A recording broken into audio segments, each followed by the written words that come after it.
Madame, mademoiselle, monsieur, bonjour et bienvenue dans ce magazine où nous poursuivons notre rencontre avec le professeur Benoît Bourgine, professeur de théologie à la faculté de l'Université catholique de Louvain.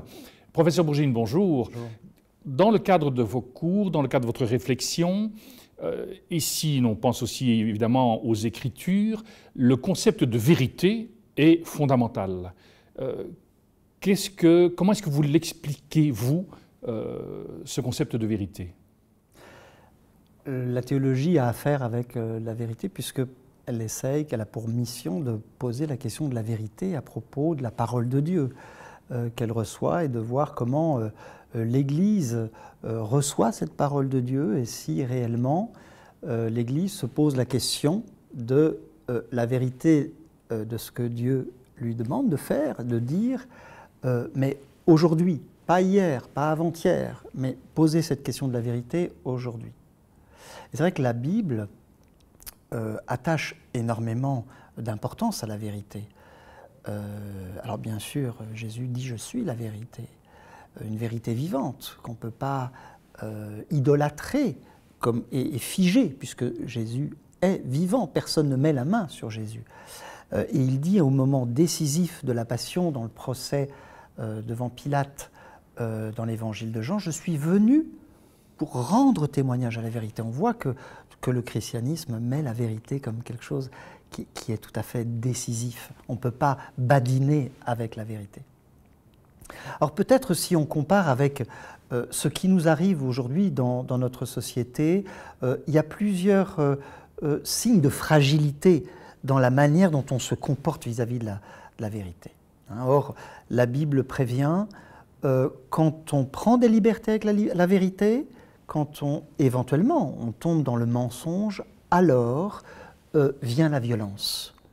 Quand on ne peut plus échanger des mots, parce qu'on a un monde commun, parce qu'on a confiance dans la parole de l'autre, alors on échange des coups et plus des mots. Donc l'important de la conversation civile, de pouvoir se retrouver autour d'un monde commun, c'est-à-dire que, bien sûr, il n'y a pas qu'une vérité socialement, il y a des points de vue différents. Mais on doit pouvoir parler un langage où, à la fois, je peux savoir de quoi me parle mon interlocuteur, et je peux avoir un minimum confiance dans l'intention, dans l'honnêteté de mon interlocuteur. Je voudrais parler peut-être de 3 domaines où cette vérité, cette recherche commune dans le dialogue, Platon a fait des dialogues pour rechercher la vérité, c'est typique de notre tradition philosophique, c'est dans le dialogue, personne n'a en lui-même la vérité, on affine son argument en échangeant avec son semblable qui va nous permettre de voir les limites de notre point de vue, mais éventuellement aussi pouvoir l'éprouver. Et alors je dirais d'abord, l'un des lieux de fragilité manifeste, c'est l'université. Et dans les sciences humaines, telles qu'elles sont conçues notamment dans le monde anglo-saxon, on a l'impression que des disciplines comme la sociologie, l'anthropologie sont menacées par une idée de la justice.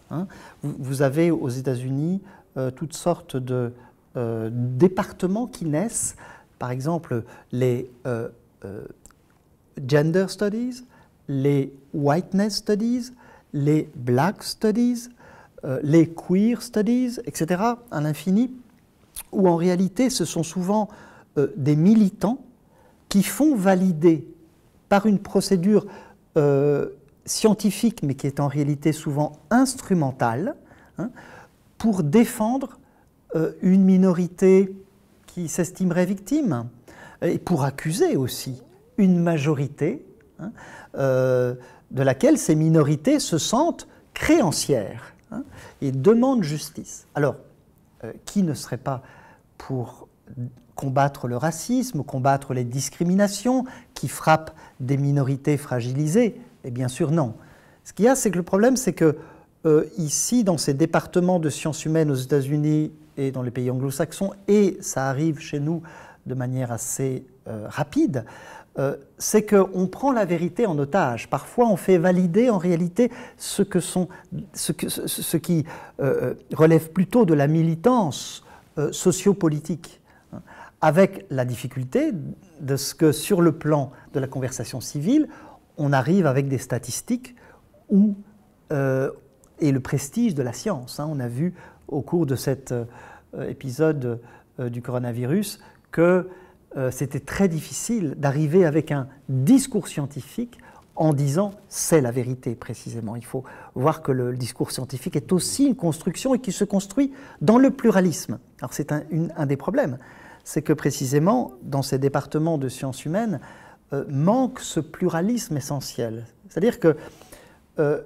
on peut rechercher la vérité d'une manière plus sûre si on accepte de ne pas sélectionner au départ tous ceux qui pensent déjà comme ceux qui sont là. Il faut pouvoir arriver à mettre ensemble des gens qui ne pensent pas de la même manière. Alors ça, on le voit dans les départements de sciences humaines aux États-Unis, en Angleterre. On le voit aussi dans la pratique du journalisme actuel. Et il y a des inquiétudes dans la manière dont fonctionnent nos médias. Je pense par exemple à cet exemple de l'assassinat de George Floyd, ce noir assassiné par un policier blanc aux États-Unis. Alors, certes, c'est un drame terrible, mais la manière dont les médias ont mis en récit, hein, construction du récit médiatique, fait que, d'une certaine manière, ça devient un point de focalisation et plus rien n'existe. Donc les médias ont ce pouvoir de représenter le monde à nos yeux et de le créer. Donc ce dont ils ne parlent pas n'existe pas. Alors, c'est vrai qu'on peut se dire, mais alors, ils ont aussi le pouvoir de manipuler la vérité, c'est-à-dire notre accès au monde. Je pense en particulier au fait qu'au même moment où il y avait ce crime, qui est un fait divers, malgré tout, mais qui avait bien sûr un après, il a été bien sûr instrumentalisé par le mouvement Black Lives Matter, etc. Mais au même moment, Boko Haram, au Nigeria, faisait un massacre de plus de 70 chrétiens. Et donc, c'était un entrefilet. Hein. Les médias n'en ont pas fait des gorges chaudes. Au même moment, en RDC, il y a des massacres. Hein. On sait qu'il y a une situation extrêmement tendue avec des massacres de civils. Donc, mais ça n'existe pas, parce que ce n'est pas au devant de la scène, parce que les journalistes ne peuvent pas en faire quelque chose qui va cristalliser l'attention. Alors, on peut légitimement craindre que précisément par cette sélection de l'information, par cette transgression du principe de proportionnalité dans l'importance de l'information, nous ne soyons manipulés.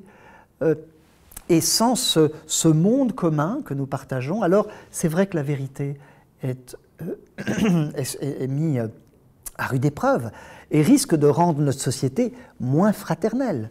Hein, c'est ça, bien sûr, l'enjeu.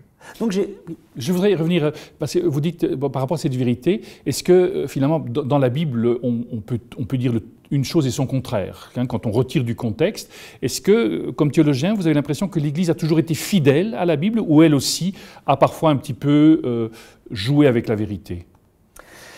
Oui, c'est clair qu'il y a des périodes de l'Église où il y a une espèce de fixation, on se raidit, hein, autour de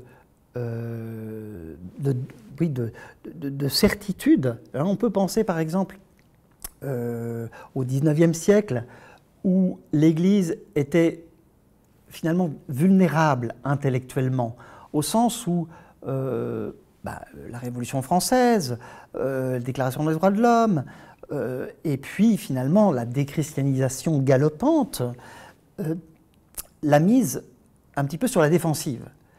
Et c'est toute la période du modernisme où on a pensé que alors il fallait réaffirmer de manière rigide et on pouvait ainsi se défendre d'attaques venant de l'extérieur. Et évidemment, le problème là-dedans, c'est que la foi doit se réaffirmer toujours dans un travail d'intelligence. Hein.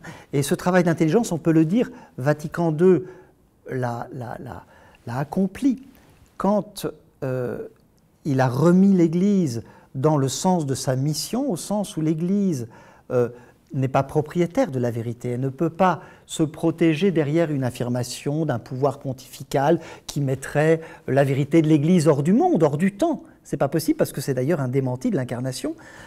À Vatican II, l'Église s'est de nouveau sentie responsable de la vérité à annoncer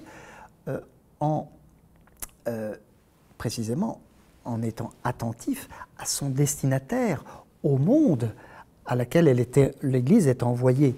Et être attentif à ce monde auquel l'Église est envoyée, c'est en particulier pouvoir reconnaître dans ce monde des éléments positifs. La science qui a amélioré notre vie de manière considérable, la liberté démocratique que Vatican II ratifie à travers la liberté religieuse. Hein, et donc finalement montrer que la société à laquelle l'Église est envoyée, eh bien, la vérité qu'elle-même doit porter, eh bien, elle ne peut pas simplement la mettre dans un frigo, mais elle doit pouvoir entrer aussi en dialogue avec le monde. D'une certaine manière, l'Église aussi s'est dit on arrête ce dialogue entre foi et raison. Hein, et c'est le drame. Et peut-être ça a joué aussi dans ce manque de crédibilité pendant toute la période du modernisme, hein, dont l'Église a souffert terriblement. Professeur, merci beaucoup. Nous arrivons au terme de cette émission. Merci de nous avoir accompagnés. Il me reste qu'à vous souhaiter une excellente journée. À très bientôt.